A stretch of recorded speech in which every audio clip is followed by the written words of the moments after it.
بسم اللہ الرحمن الرحیم۔ شروع اللہ کے نام کے ساتھ جو بڑا مہربان نہایت رحم کرنے والا ہے۔ جنت میں جانے والا عقیدہ توحید۔ ناظرین، ہر انسان کا عقیدہ اس آیت کے مطابق ضرور ہونا چاہیے۔ اللہ کریم قرآن مجید میں فرماتے ہیں، اور اللہ کے سوا کسی کو نہ پکارو جو نہ تمہیں نفع پہنچا سکتے ہیں اور نہ تمہیں نقصان پہنچا سکتے ہیں، بس اگر تم نے ایسا کیا تو بے شک تم اس وقت ظالموں میں سے ہو جاؤ گے، اور اگر اللہ تمہیں کوئی تکلیف پہنچائے تو اس کے سوا کوئی اسے دور کرنے والا نہیں ہے، اور اگر وہ تمہارے ساتھ بھلائی کا ارادہ فرمائے تو کوئی اس کے فضل کو رد کرنے والا نہیں ہے۔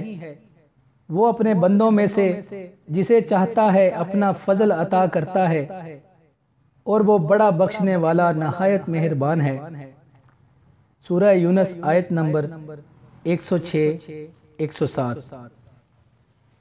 ناظرین، جس مسلمان کا بھی عقیدہ اس آیت کے مطابق ہوگا وہ انشاءاللہ ضرور جنت میں جائے گا۔ توحید ربوبیت یہ ہے کہ آسمان اور زمین اور اس میں پائی جانے والی تمام مخلوقات کا خالق، رازق اور مالک صرف اللہ ہے۔ جب ہر ایک شخص یہ اقرار کرتا ہے کہ ان تمام امور میں اللہ کا کوئی شریک نہیں، تو اسے یہ بھی اقرار کرنا چاہیے کہ عبادت میں بھی اس کا کوئی شریک نہیں، صرف وہ اکیلا ہی مالک ہے، وہ اکیلا ہی حاجت روا ہے، مشکل کشا ہے، اس کے سوا کوئی حاجتیں پوری کرنے والا نہیں ہے، کوئی مشکلیں آسان کرنے والا نہیں ہے۔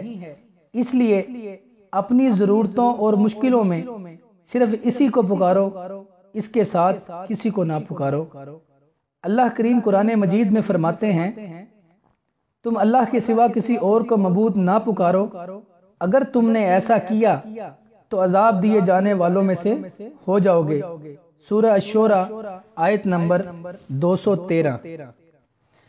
صرف ایک اللہ کو پکارو، اس کے اچھے اچھے نام ہیں، ان ناموں سے اس ذات کو پکارو۔ سورہ اعراف آیت نمبر 180 میں اللہ رب العزت فرماتے ہیں، اور اللہ ہی کے لیے اچھے اچھے نام ہیں، سو اسے ان ناموں سے پکارا کرو، یا حیو یا قیوم، یا رحمان یا رحیم، اس کے جتنے نام ہیں ان میں سے جس مرضی سے اسے پکارو، اور اللہ تمہاری پکار اور دعاؤں کو سنتا ہے۔ ہمیشہ اللہ کی بڑائی بیان کریں، بے شک وہ ذات ہر چیز پر قادر ہے۔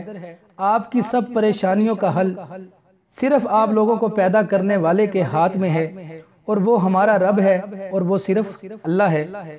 سبحان اللہ، الحمدللہ، اللہ اکبر، لا الہ الا اللہ، استغفر اللہ، یہ کلمات کثرت سے پڑھا کرو، اور ان کے بے شمار فائدے ہیں۔